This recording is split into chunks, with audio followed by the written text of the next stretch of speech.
নমস্কাৰ বন্ধুসকল, মই বনজিত আৰু মই আপোনালোকৰ কাৰণে লৈ আনিছোঁ NIOS DLEDৰ 502 এছাইনমেণ্ট পাৰ্ট 1ৰ কুৱেশ্যনটোৰ প্ৰশ্নৰ উত্তৰ।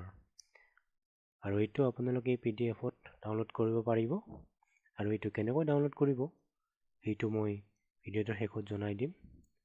তাৰ আগতে আহক প্ৰশ্নৰ উত্তৰটো চাই লওঁ।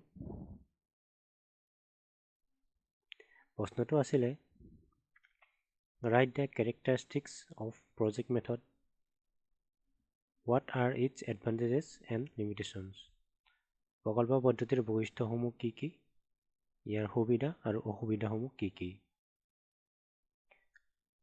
এনসাৰ আৰম্ভণি।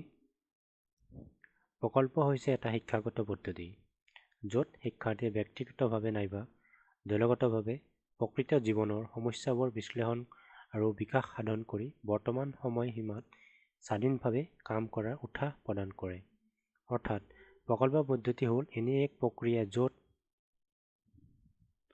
ব্যৱহাৰিক জীৱনত উদ্ভৱ হোৱা বিভিন্ন সমস্যা শিক্ষণ প্ৰক্ৰিয়াৰ পৰিকল্পনা হিচাপে প্ৰয়োগ হয়।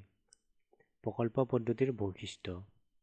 1 নম্বৰ, প্ৰত্যেক প্ৰকল্পই শিক্ষাৰ্থীৰ মনত সমস্যাৰ বিষয়ে সচেতনতাৰ সূচনা কৰে।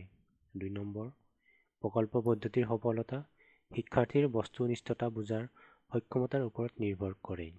3 নম্বৰ, এই পদ্ধতিত শিক্ষাৰ্থীয়ে আত্মপৰিকল্পনা, দলগত আলোচনা আৰু দলগত কাৰ্যৰ দ্বাৰা শিকে।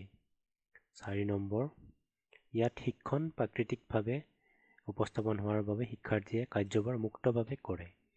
5 নম্বৰ, ই ছাত্ৰ-ছাত্ৰীক শিক্ষণ প্ৰক্ৰিয়াত সক্ৰিয় অংশগ্ৰহণ কৰাত সহায় কৰে। প্ৰকল্প পদ্ধতিৰ সুবিধা। 1 নম্বৰ, প্ৰকল্প পদ্ধতি সম্পূৰ্ণৰূপে মনস্তাত্ত্বিক আৰু সামাজিক নীতিৰ ওপৰত প্ৰতিষ্ঠিত। 2 নম্বৰ, ইয়াৰ দ্বাৰা শিক্ষাৰ্থীৰ জ্ঞান, বুজাপৰা, দক্ষতা আৰু ব্যক্তিত্বৰ বিকাশ সাধন হয়।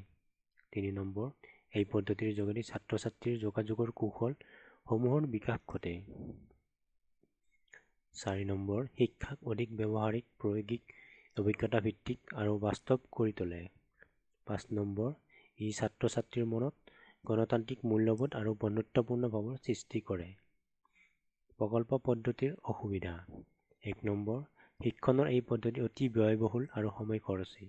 2 নম্বৰ, শিক্ষণীয় সকলো বিষয়ৰ বাবে প্ৰকল্প প্ৰস্তুত কৰিব পৰা নাযায়। 3 নম্বৰ, ইয়াৰ দ্বাৰা সকলোবোৰ সামাজিক গুণৰ বিকাশ ঘটাব পৰা নাযায়।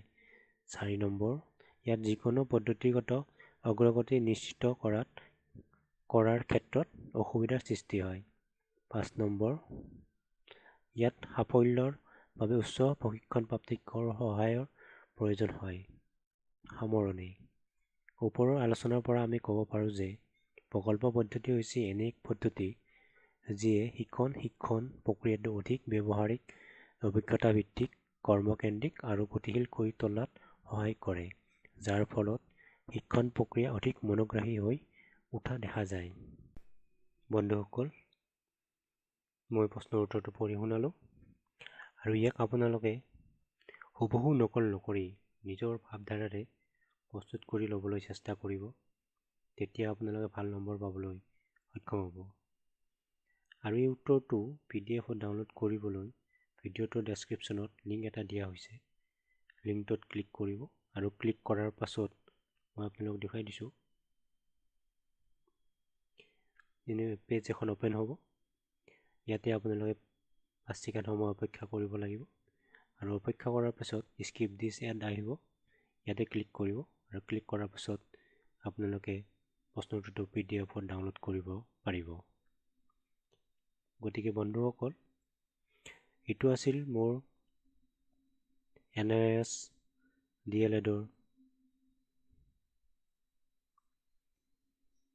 502 এছাইনমেণ্ট 1ৰ 2 নং প্ৰশ্নৰ উত্তৰ। আপোনালোকে কেনে পালে কমেণ্ট ছেকশ্যনত জনাবলৈ নাপাহৰিব। আৰু মই বাকী থকা এছাইনমেণ্টৰ প্ৰশ্নৰ উত্তৰ এটা এটা কৈ দি থাকিম। আৰু এইবোৰৰ আপডেট পাবলৈ মোৰ চেনেল নলেজ গুৰু ছাবস্ক্ৰাইব কৰক আৰু ভিডিঅ'বোৰ লাইক কৰক। ধন্যবাদ।